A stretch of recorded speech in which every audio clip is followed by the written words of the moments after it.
بسم الله الرحمن الرحیم. د هدایت النحو د شرح په سلسله کې دا زمونږه 67 نمبر درس دی. مصنف رحمه الله تعالی فرمایی: واعلم انك اذا اضفت الاسم الصحيح او الجاري مجرى الصحيح الى ياء المتكلم كسرت آخره وأسكنت الياء أو فتحتها كغلامية ودلوية وذبيية، وإن كان آخر الاسم ألفا تثبت كعصوايا ورحايا خلافا للهذيل كعصوية ورحية، وإن كان آخر الاسم ياء مكسورا ما قبلها أدغمت الياء في الياء وفتحت الياء الثانية لئلا يلتقي الساكنان، تقول في قازي قازية، وإن كان آخره واوا مضموما ما قبلها قلبتها ياء وعملت كما عملت الآن، تقول جاءني مسلمية. وفي الأسماء الستة مضافا إلى ياء المتكلم تقول أخي وأبي وحمي وهني، وفي عند الأكثر وفمي عند قوم، وذو لا يضاف إلى مزمر أصلا، وقول القائل شعر إنما يعرف ذا الفضل من الناس ذووه شاذ. دا کوم عبارت چې مونږ ولوستو نو مصنف رحمه الله تعالی په دې عبارت کې د یو اسم اضافت چې کله یای متکلم طرف ته وشي د هغې متعلق 15 اهمي او ضروري قاعدې بیان کړې دي. لومبۍ قاعده مصنف رحمه الله تعالی دا بیان کړې ده چې کله د یو اسم صحیح یا د جاری مجرا صحیح اضافت یا متکلم طرف ته وکړی شي نو تدغه اسم اخرنی حرف لا د کسری حرکت ورکول ضروری دی، او کم د متکلم یادا نو دا ساکن ویل هم جایز دی او دیلا د فتحې حرکت ورکول دا هم جایز دی. په دې قاعده کې دو الفاظ مونږه داسې ذکر کړل چې هغه د تشریح او وضاحت ضرورت لري. یو اسم صحیح او دویم جاری مجرا صحیح یا قائم مقام صحیح. د نحویانو په نسبت باندې اسم صحیح دا هغه اسم ته وایي چې د هغې په آخر کې یعنی د لام کلمې په مقابله کې حرف علت نه وي، خوا که د فا او د عین کلمې په مقابله کې وي او که نه وي، خو که د لام کلمې په مقابله کې حرف علت نه وي نو دغې ته نحویان اسم صحیح وایي. نو اوس زید کم لفظ دی دا د نحویانو په نسبت باندې اسم صحیح دی ځکه چې تدې په آخر کې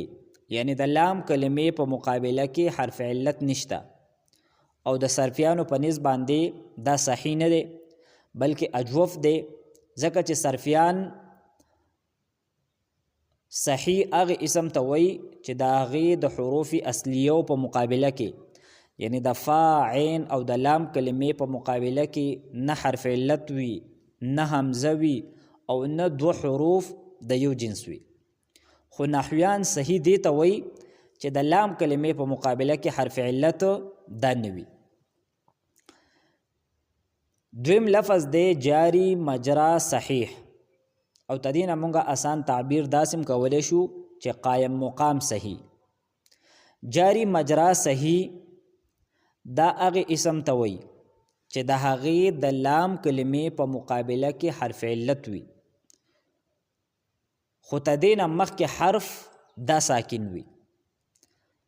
قایم مقام صحیح یا جاری مجرا صحیح نحویان هغه اسم ته وایي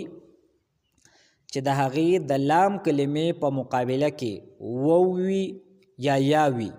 خو تدې نه مخکې حرف څه وي ساکن وي. لکه د دې مثال دی دلون او ذبیون، نو دا دواړه جاری مجرا صحیح دي یا دا دواړه قایم مقام صحیح دي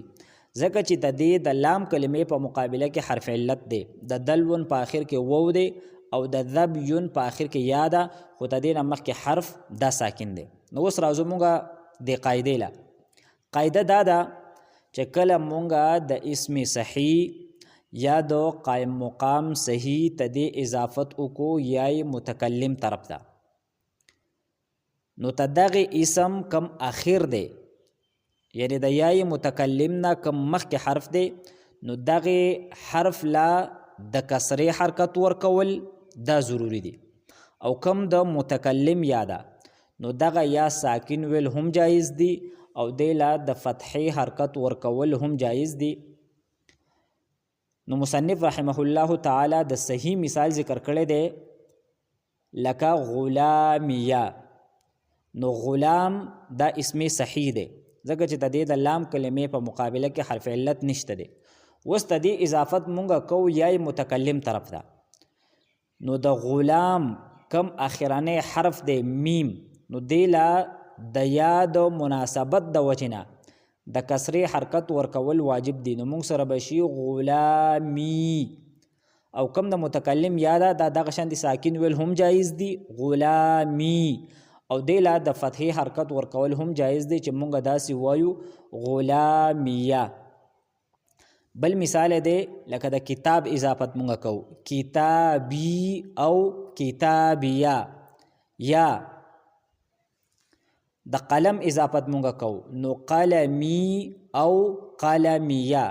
نو کم اخرنه حرف دی ته دغه اسم صحیح دی له به مونږه د کسرې حرکت ورکو او کم د متکلم یا ده نو ته دې ساکن ویل هم جایز دی او دی له د فتحې حرکت ورکول دا هم جایز دی.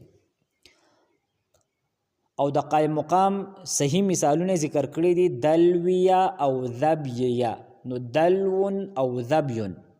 دا جاری مجرا صحیح دی، قایم مقام صحیح دی. د یو په آخر کې وو دی او د وو نه مخکې حرف ساکن دی او د دویم مثال په آخر کې یا ده او د یا نه مخکې حرف ساکن دی. نو اوس چې مونږ ته دې اضافت کو نو د وو له د دل ون په آخر کې چې دا کم وو دی نو دی له د کسرې حرکت ورکول ضروری دی. نو مونږ به داسې وایو دلوي او دلویه. دغه شانتي د ذبیون اضافت مونږ کو نو ذبیه او ذبیی. نو دا خو مونږ سره یو قاعده شوه. دویمه قاعده مصنف رحمه الله تعالی دا بیان کړی ده وَإِنْ كَانَ آخِرُ الاسم أَلِفًا تُثْبَتُ كَعَصْوَايَ وَرَحَايَ خِلَافًا لِلْهُذَيْلِ كَعَصْوِيَّ وَرَحِيَّ. کچر یو اسم داسې وي چې د هغې په آخر کې الف وي لکه عصوا یا راحا او مونږه ته دې اضافت کو یا متکلم طرف ته. نو په دې مسله کې د جمهور نحویانو مذهب دا دی چې دغه الف دا به په خپل حالت باندې برقرار وي. مثلا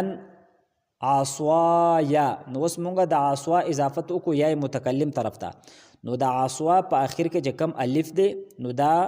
په خپل حالت باندې باقی دی. یا د راحا اضافت مونږ کو نو مونږ به څنګه وایو راحایا، الف په خپل حالت باندې باقی دی. البته کم د حوزیل قبیله ده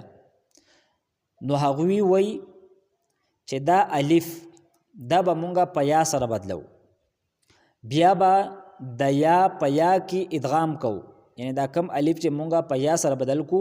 تدې یا به مونږه د متکلم په یا کې ادغام کو او بیا به تدغه یا د وجنه تدې د مخکې حرف لمونږ د کسرې حرکت ورکو نو که د عصوا اضافت مونږ کو یا طرف ته نو د الف به مونږ په یا سره بدل کو بیا به یا په یا کې ادغام کو نو مونږ سره جوړ شو عصویا بیا ته یا د مناسبت د وجه نه د صاد د فتحه د به مونږ په کسرې سره بدل کو نو عصویه به جوړ شو دغه شانتي رحایا نه به جوړ شي رحیا او بیا رحیه نو دې ځای پورې مصنف رحمه الله تعالی د دوه قاعدې بیان کړې دي نو فرمایي وعلم ای طالب علم تزان په دې قاعده باندې پویا کا انك اذا اضفت الاسم الصحيح او الجاري مجرى الصحيح چې کله ته د اسم صحیح یا د جاری مجرا صحیح یعنی د قائم مقام صحیح اضافت وکي الی یا المتکلم د متکلم یا طرف ته نو کسرت آخره نو تبا تدغه اسم آخر لا کسره ورکی یعنی ته د اسم صحیح اخرنی حرف لا یا د قائم مقام صحیح کم اخرنی حرف دی نو دیلا با کسره ورکی او د متکلم یا سره بسو کی واسکنت الیاء د متکلم یا دبا ساکنه کی او فتحتها یا بولا د فتحی حرکت ورکی لکا غلامی یا غلامیا او دلوی یا دلویا او ذبی او داسی ویلم جایز دی ذبی یا دا خو یو قاعده شو دویمه قاعده بیانای و ان کان آخر الاسم الفا او کچری د یو اسم په اخر کې الف وی او ته د هغه اضافت او کې یا متکلم طرف ته نو تثبتو یعنی تثبت الالف دغه الف د په خپل حالت باندې برقرار وي لکه عصوایا او رحایا نو دلته د الف د په خپل حالت باندې برقرار دی خلافا للهذیل لیکن په دې صورت کې چې کله د یو اسم په اخر کې الف وي نو په دې کې د هذیل کما قبیله د هغه اختلاف کوي او د غوی مذهب مونږ ذکر کو هغه دا وایي چې د الف په یا سره بدلو بیا به یا په یا کې ادغام کو او د یا د مناسبت د وجنه کم مخکنه حرف د غیله به مونږه د کسری حرکت ورکو نو د عصوایا او د رحایا نه بجوړ شي عصویه او رحیه بیا درېمه قاعده مصنف رحمه الله تعالی بیانای وان کان آخر الاسم یا مکسورا ما قبلها ادغمت الياء في الياء وفتحت الياء الثانيه لئلا يلتقي الساكنان تقول في قاضي قاضيه تدی قاعده حاصل داده کچری یو اسم داسی وی چې د هغه په اخر کې د یا نه په مخ کې حرف باندې کسره وي یعنی اسم منقوص وي لکه قاضی نو وس قاضی د اسم منقوص وي ځکه چې د دې په اخر کې یا ده او د یا نه مخ کې حرف باندې کسره ده نو کچری مونږه د اسم منقوص اضافت کو یا متکلم طرف ته نو مصنف رحمه الله تعالی فرمای چونکی تدی اسم په اخر کې هم یادا او تدی یا اضافت مونږه کو یا متکلم طرف ته نو دو ساکن یاګانې دا یو ځای جمع شوي نو مونږ به د یوې یا په بلې یا کې ادغام وکړو او کم د متکلم یادا نو دیله به مونږه د فتحې حرکت ورکو ولې به ورکو ځکه به ورکو چې التقا د ساکنین ورانه شي ځکه چې د دې اسم په اخر کې کومه یاده هغه هم ساکن ده قاضی او کم د متکلم یاده هغه هم ساکن ده نو چې کله مونږه ادغام کو نو کم د متکلم یاده په اخر کې دله به مونږه د فتحې حرکت ورکو ځکه چې د دوو ساکنینو اجتماع رانه شي او بیا ته دې مثال ذکر کړی دی لکه قاضی نو ته دې اضافت مونږه کو یا متکلم طرف ته نو چې کله مونږه اضافت کو نو د یوې یا به مونږه په بلې یا کې ادغام وکړو او کومه متکلم یا ده نو دیله به مونږه د فتحې حرکت ورکو نو دا قاضی نه به جوړ شي قاضیه قاضی نه به څه جوړ شي قاضیه نو فرمایي وان کان آخر الاسم یا مکسورا ما قبلها او کچری یو اسم داسې وي چې د هغې په آخر کې یا وي او تدې نه مخکې حرف باندې کسره وي یعنی اسم منقوص وي او ته د هغې اضافت څه ته وکړي یا متکلم طرف ته وکړي نو ادغمت الیاء فی الیاء نو د اسم منقوص کما یا ده ته دې یا به ته ادغام وکړي په کومې یا کې د متکلم په یا کې وفتحت الیاء الثانیه او کومه دویمه یا ده یعنی د متکلم دا یا ده دې له به ته د فتحې حرکت ورکړي او دا فتحې د حرکت به ولې ورکړي لئلا یلتقی الساکنان ته دې دپاره چې د دوو ساکنینو التقا او اجتماع رانشي تقول فی قاضی قاضیه لکه اوس د قاضي اضافت مونږ کوو یا متکلم طرف ته نو مونږ به څنګه وایو قاضیه د دویمې یا له د فتحې حرکت ورکړی شوی دی بیا فرمایي وان کان آخره واوا مضموما ما قبلها نو قلبتها یا قلبتها یاء وعملت کما عملت الآن تقول جاءنی مسلمیه دی عبارت کې مصنف رحمه الله تعالی څلورمه قاعده ذکر کړې ده د دې قاعدې مطلب دا دی کچرې یو اسم داسې وي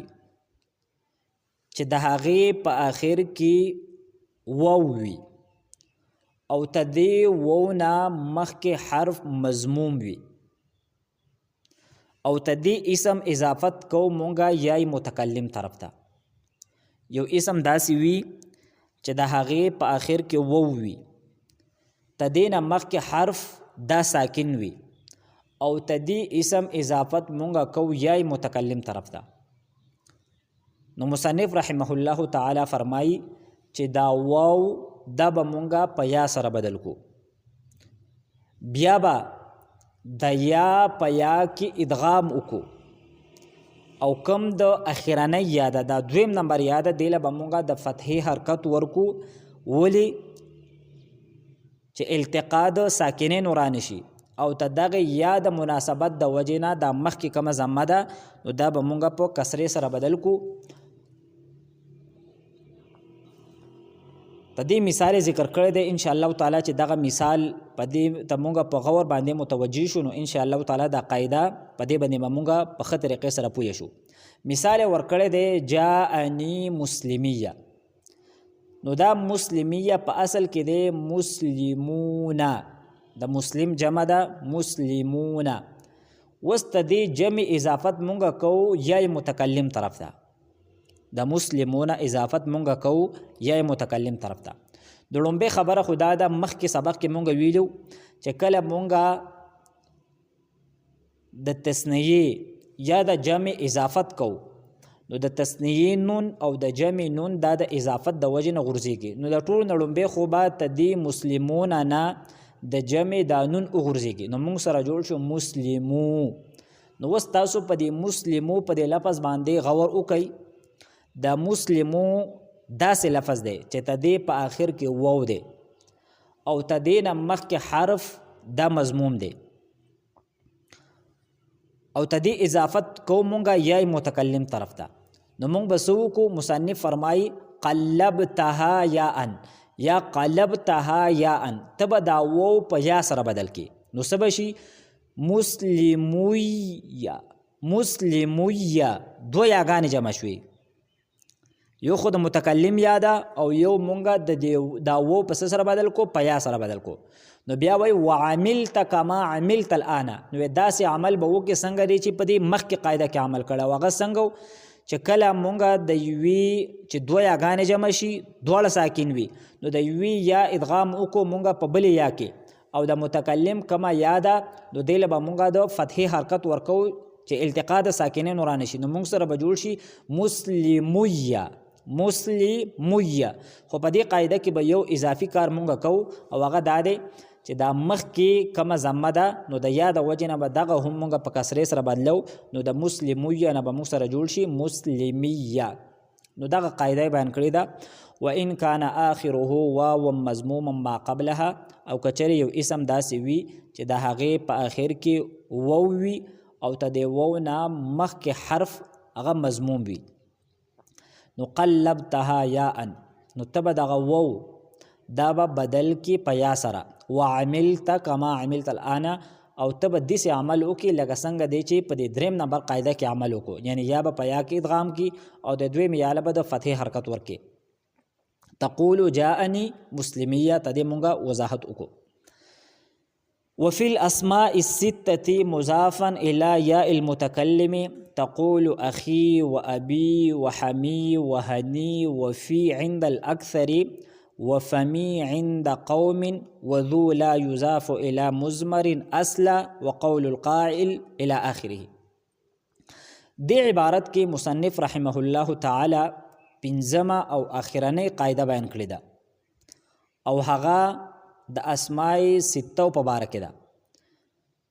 د اسم متمکن 14 قسمونه چې کله مونږه ذکر کول نو په هغې کې دا خبره مونږه ذکر کړې وه چې د اسماء سته نه مراد ابون،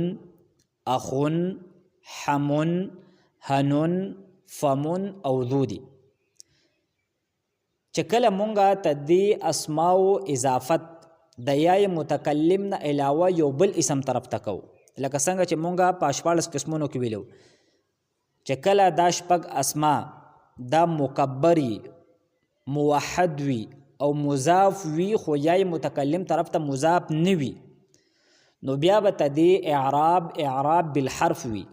یعنی ته دې حالت رفعی به په وو سره وي، حالت نسبی به په الف سره وي او حالت جری به په یا سره وي. چې کله دا شپږ اسماء دا د یای متکلم نه علاوه یو بل اسم طرف ته مضاف وي نو ته دې حالت رفعی به په وو سره وي، حالت نسبی به په الف سره وي او حالت جری به په یا سره وي. مثلا جاءنی ابوکا، رأیت اباکا او مررت بابیکا. خو چې کله ته دې اضافت مونږه یای متکلم طرف ته کو نو مصنف رحمه الله تعالی دغه خبره بیانوي. نو فرمایي چې کله مونږه د اخ په دې شپږو اسماو کې د لفظ اخ، د لفظ اب او د حم او د هن ته دې اضافت کو یای متکلم طرف ته نو مونږ به څنګه وایو په اخ کې اخی، په اب کې به څنګه وایو ابي او په حم کې حمی او په هن کې هنی. یعنی ته دې کم اخرنی لفظ دی اخون، ابون، حمون، هنون دا کم اخرنی حرف دی نو دې حرف له به مونږه د کسرې حرکت ورکو نو مونږ به څنګه وایو اخی، ابي، حمی او هنی. او کم لفظ فم دی نو بعض حضرات وایي چې دا به هم مونږه ته دې څلورو په شانتې وایو نو څنګه به وایو فمی. د فم کم میم دی نو دې له به د کسرې حرکت ورکو. البته بعض حضرات داسې وایي چې دا به مونږه فی وایو، فمی به نه وایو بلکې څنګه به وایو فی به وایو. او هغوی دا وایي چې دا فم دا په اصل کې و فوهن، فم دا په اصل کې فوهنو نو د فوهن په آخر کې چې دا کومه ها ده نو دا خلاف قیاس حذف کړی شو او بیا دا وو دا مونږه په میم سره بدل کو نو څه ته جوړ شو فمون ته جوړ کو. خو چې کله مونږه ته د فم اضافت کو نو بیا به دا کم وو چې په میم سره بدل شوی نو هغه واو دا به واپس راځي. مونږ دا خبره ذکر کړه چې فم دا په اصل کې وو فوهن دا ها خلاف قیاس حذف شوی ده او میم نو بیا وو پاتې شو چې ها حذف شو د فوهن نو دا وو بیا په میم سره بدل شوی دی نو فمون ته جوړ شوی دی. خو چې کله مونږ ته دې اضافت کو د فم نو کم وو چې په میم سره بدل شوی دی نو هغه وو دا به واپس راځي. نو چې کله مونږه ته دغه اسم اضافت کو یا متکلم ته او په آخر کې وو دی نو دغه واو دا به مونږه په یا سره بدل کو، بیا به د یا په یا کې ادغام وکړو او ته دغه یا د وجې نه د فا دا فتحه دا به مونږه په کسرې سره بدل کو نو مونږ سره به د فمون نه څه جوړ شي فیا. نو اکثر حضرات داسې وایي چې مونږ به څه وایو فیا وایي او بعض حضرات دا وایي چې مونږ به فمی وایو. نو مصنف فرمایي وفي الاسماء السته او کم اسماء سته دي مضافتا الی یا المتکلم په داسې حالت کې چې کله دا مضاف یا متکلم طرف ته نو ته به څنګه وې په اخون ابن حمون او هنون کې اخی ابي حمی او هنی یعنی کم اخرنی حرف دی نو دی له موږ د کسری حرکت ورکو. په دې کې شارحینو بعض اوږدې خبرې هم کړې دي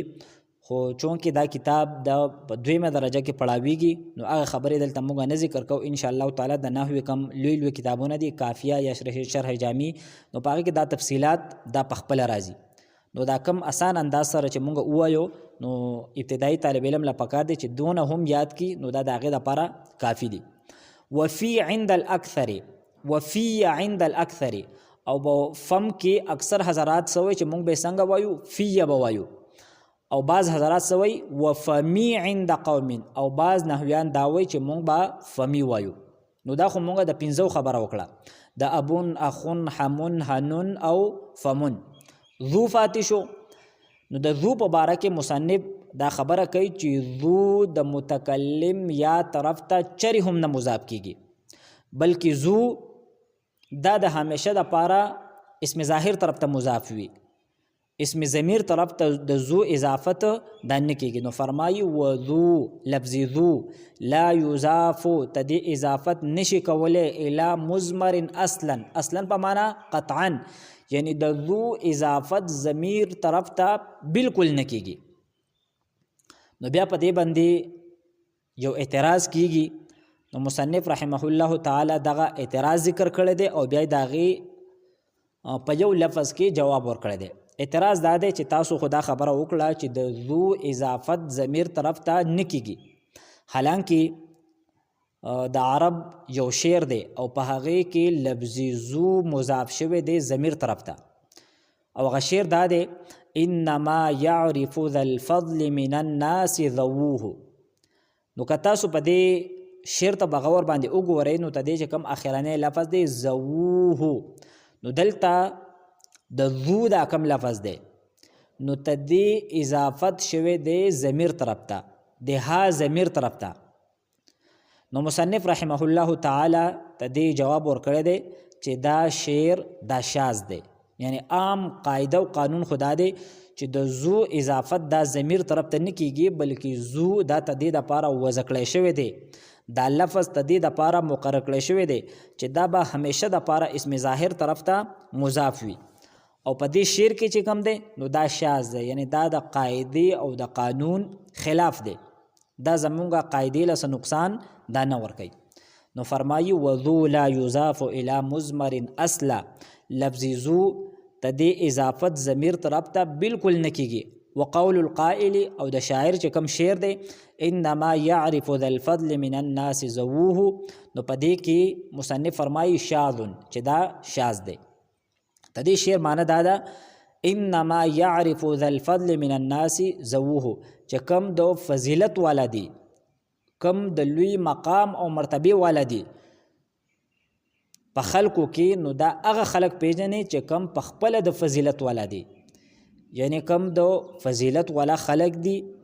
د لوی مرتبه والا خلک دي نو هغه خلک پیژني چې هغه په خپل د اوچتي او د لوی مرتبه او مقام والا دي یعنی کم طلبا دي علما دي نو تدې د عزت او تدې د احترام او د قدر تدې پته چاته وي د اهل علم ته وي یا کم اهل الله دي د الله اولیاء دي نو هغه خلک پیژني چې کم په خپل سوي اولیاء وي. نو فرمای انما يعرف ذا الفضل من الناس چې کم د فضیلت والا خلق دي نو دا صرف د فضیلت والا خلق هغه پیژني. خو مصنف رحمه الله تعالی دلته دا شعر په دغه اعتراض کې پیش کړی دی چې دلته د ذو ته د اضافت څه شوی دی ضمیر طرف ته شوی دی او مصنف رحمه الله تعالی دا هغې جواب ورکو چې دا شاذ دی.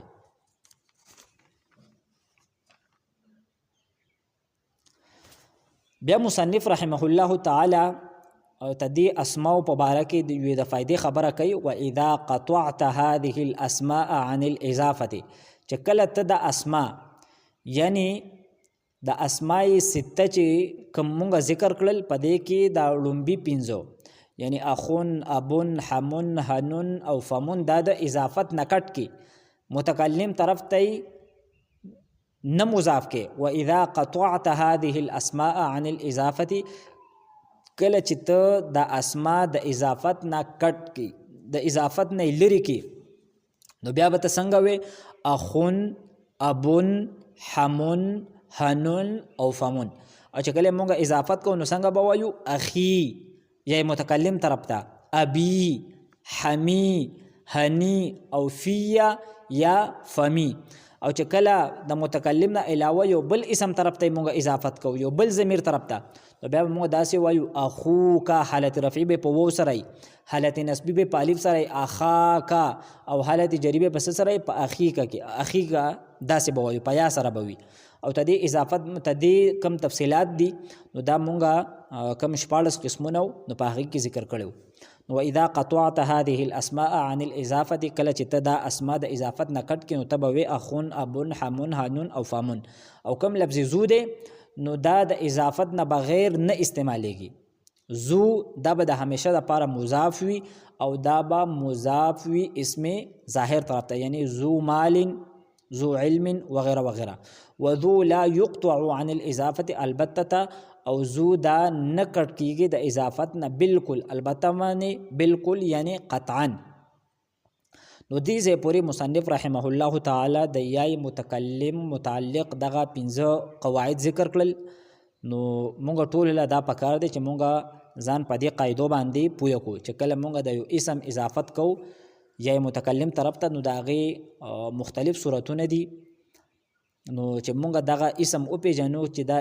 اسم صحیح دی جاری مجرا صحیح دی تدې په اخر کې الف دی کدا اسم منقوص دی کدا دې په اخر کې دوونه مخکې حرف دوونه په مخکې حرف باندې ضمه ده نو تدې هر یو اسم چې کله مونږه اضافت کو یا متکلم طرف ته نو داغه حالات د بدلیږي را بدلیږي. نو مصنف رحمه الله تعالی په دې عبارت کې دغه تفصيلات دا ذکر کړل. بیا فرمایي هذا كله بتقدير حرف الجر اما ما يذكر فيه حرف الجر لفظا فسياتيك في القسم الثالث ان شاء الله تعالى. مصنف رحمه الله تعالی فرمایي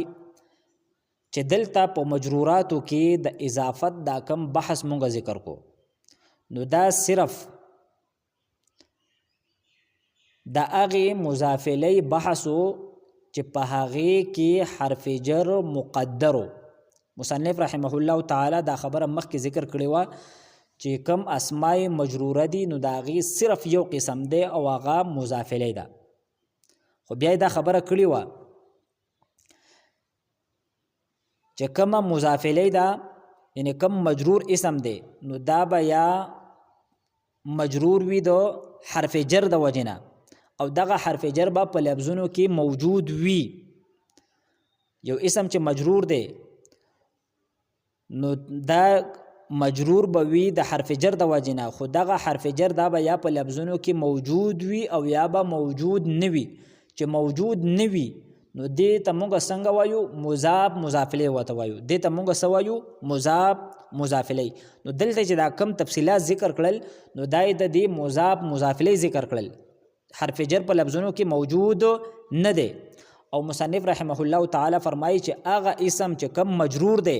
خو داغه کم حرف جر دی هغه په لفظونو کې موجود دی نو داغه کم تفصیلات دي نو دا به په دریم قسم کې ذکر کوم. او دریم قسم دا د حروف په باره کې دی. لومبه قسم د اسم په باره کې دی دویم قسم د افعال په باره کې دی او دریم قسم د حروف په باره کې. نو فرمایي هذا كله بتقدير حرف الجر دلته چې مونږه د اضافت کم اصول ذکر کړل نو دا اغه ابحاث دي چې بکم کې اغه مجرور دي چې بکم کې حرف جر سوي مقدر وي. اما ما يذكر فيه حرف الجر لفظا او اغه اسم مجرور چې په هغه کې حرف جر په لفظونو کې موجود وي نو فسياتيك في القسم الثالث ان شاء الله. نو دا غي تفصيلات دا به ان شاء الله تعالی په دریم قسم کې د خیر سره راځي. نو دې ځای پورې چې دا کم ابحاث مونږه ذکر کړل نو پدې کې مصنف رحمه الله تعالی فرمایلی چې کم اسم معرب دی نو په اسم معرب کې یو مقدمه ده او درې پکې مقاصد دي. په مقاصدو کې لومبه مقصد مرفوعات نو مونږه اته مرفوعات ذکر کړل. دویم مقصد منصوبات نو مونږه 12 منصوبات ذکر کړل. او دریم قسمو مجرورات نو په مجروراتو کې مونږه د مضاف الیه کوم ابحاث دي نو دا ذکر کړل. او ان شاء الله تعالی کوم اخرانه بحث د خاتمه نو دا به مونږه د آینده درس نه شروع کوو.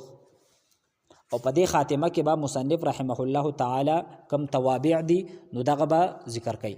یو ځل بیا موږ ته د عبارت ترجمه ذکر کوو. مصنف رحمه الله تعالی فرمایي واعلم انك اذا اضفت الاسم الصحيح او الجاريه مجرى الصحيح الى ياء المتكلم تزان په دې خبره باندې پوهه کا چې ته کله د اسم صحیح یا د قائم مقام صحیح اضافت کې یا متکلم طرف ته نو کسرت اخره نو تبت دغه اسم اخرنی حرف لکسره ورکی واسكنت الياء او فتحتها او کم د متکلم یا ده نو دا بیا ساکنه کې یا بوله د فتح حرکت ورکی لکه غلامیه او دلویه او ذبیه. غلامیه د اسم صحیح مثال له او دلویه او ذبیه دا دو قائم مقام صحیح مثالونه دي. دا خو یو قاعده ده. دویمه قاعده ده وان کان اخر الاسم الفا او کچری د یو اسم په اخر کې الف وي او ته دغه اضافت کې یا متکلم طرف ته نو تثبت یعنی تثبت الالف او د الف با په خپل حالت باندې برقرار وي لکه عصوایا او رحایا خلافا للهذیل. لیکن په دې کې د قبیله هذیل والا اختلاف دی. هغه وی چې د الف په یا سره بدلیږي او بیا به د یا په یا کې ادغام کیږي او تدینه که مخکې حرف دی اغه له مونږه د کسره حرکت ورکو نو د عصوایا او رحایا نه بجول شي عصویه او رحیه. درېمه قاعده دا ده وان کان اخر الاسم یا مکسورا ما قبلها او کچریو اسم داسې وي چې د هغې په اخر کې د یا نه مخکې حرف باندې کسره وي یعنی اسم منقوص وي نو ادغمت الياء فی الياء نو تبا تدغه اسم کما یاده تدی ادغام به وکي د متکلم په یا کې وفتحت الياء الثانيه او د متکلم کما یاده نو دیله به د فتح حرکت ورکی لالا يلتقي الساکنان دی وجنا چې دو ساکنین دا یو ځای نشي. لالا دا اصل کې دی لان لا دا نون ساکن دا په دې لا کې ادغام شوی دی او د يلتقي مضارع له نسب هم د ان ور کړی دی. یلتقی الساکنان دی وجنا چې دو ساکنین یو ځای نشي او دلته دا یلتقی واحد راغلی دی او کم فاعل نو دای تسنیه ده. د قاعده مونږ ویلی و چې کله فاعل اسم ظاهر وي نو که واحد وي او که تسنیه وي او که جمع نو فعل به ولا مونږ واحد راوړو. تقول فی قاضی قاضیه نو دا درېمه قاعده و. څلورمه قاعده دا ده وان کان اخره واو مضموما ما قبلها کچریو اسم داسې وي چې د هغې په اخر کې وو وي او تدینه په مخکې حرف باندې ضمه وي نو قلبتها یاء نو تبه دغه وو دا په یا سره بدل کی وعملت كما عملت الان او داسې عمل به وکړي لکه څنګه عمل دی چې په دې درېمه قاعده کې وکړو. تقول جاءني مسلميه د دې ترکیب به موږ داسې کوو جاء صيغه واحد مذکر غائب فعل ماضی معلوم نون وقایا یا ضمیر منصوب محلا دا مفعول به دی او مسلمیه دا ته جاء د پارا فاعل له او دا مرفوع دی په واوی تقدیری سره یعنی وو په لفظونو کې موجود نه دی بلکې دغه وو حذف شوی دی. مونږ ویلو چې د دې اصل سره مسلمون نو بیا دغه وو دا په یا سره بدل شوی دی نو د دې اعراب دا دی چې دا مرفوع دی په واوی تقدیری سره او دا د اسم متمکن کم اخرانه قسم دی نو هغه دی چې کله مونږه د جمع مذکر سالم اضافت وکړو یا متکلم طرف ته مونږ ویلو چې د هغې حالت رفع دا به په واوي تقدیري سره وي او حالت نسبي او حالت جری دا به په یای لفظي سره وي. وفي الاسماء السته مضافه الى یا المتکلم او کم شپږ اسماء دي چې کله په داسې حالت کې چې کله دا مضاف یا متکلم طرف ته نو تبوي اخي ابي حمي او هني او فيا عند الاكثر وفمي عند قوم او بعض نحویان وی چې بفم کې دا به مونږ څنګه وایو فمي به وایو فيا به نه وایو. وذو لا يضاف الى مضمر اصلا او لفظ ذو د دې اضافت ضمیر طرف ته بالکل نه کیږي او کم د شعر دی د قائل دا قول له انما يعرف ذا الفضل من الناس ذووه نو دا شعر دا شاذ دی. تدی ترکیب مونږ داسې کو انما دا کلمه حصر دی د تاکید د پر راځي. يعرف صيغه واحد مذکر غائب فعل مضارع معلوم او ذا الفضل دا مضاف مضاف الیه دا مفعول به دی. دا ذو دغه د اسماء 56 راغله دی. تدی حالت رفعی دا مونږ ویلو چې دا به په وو سره وي حالت نسبی به په الف سره وي او حالت جری به په یا سره وي. دلته دا ذا الفضل دا په حالت نسبی کې دی نو دا منصوب دی په الف سره دا مضاف الفضل مضاف الیه نو مضاف مضاف الیه دا مفعول به ده د یعرفو لپاره او دا من الناس دا جار مجرور دا صفت جوړیږي د ذل فضل موصوف د لپاره ذل فضل مضاف مضاف الیه دا موصوف دی او دا من الناس جار مجرور دا متعلق ده په ثابتون یا کائنون پوری دا صفت دی د ذل فضل لپاره او دا بیا مفعول به دی د یعرفو لپاره او زووه دا مضاف مضاف الیه دا فاعل دی د یعرفو لپاره او دا مرفوع دی په وو سره نو مصنف وایي چې دا شعر دا شاذ دی چې په دې کې د ذو اضافت چا طرف ته شوی دی ضمیر طرف ته شوی دی واذا قطعت هذه الاسماء عن الاضافه کله چې ته دا اسماء د اضافت نه کټ کی نو تبوي اخن ابن حمن هنن او فمن او ذو لا يقطع عن الاضافه البتة او کم لفظ ذو دی نو دا د اضافت نه بالکل دا نه کټ کیږي هذا كله بتقدير حرف الجر او دا خو هغه اسم مجرور ذکر مونږ وکړو چې پاغه کې حرف جر دا مقدر وي اما ما يذكر فيه حرف الجر لفظا او بکم اسم مجرور کې حرف جر چې په لفظونو کې موجود وي کم ته چې مونږ جار مجرور وایو نو فسياتيك في القسم الثالث ان شاء الله تعالی نو دا غي تفصيلات دا بتاتا په دریم قسم کې ان شاء الله تعالی راضي واخر دعوانا ان الحمد لله رب العالمين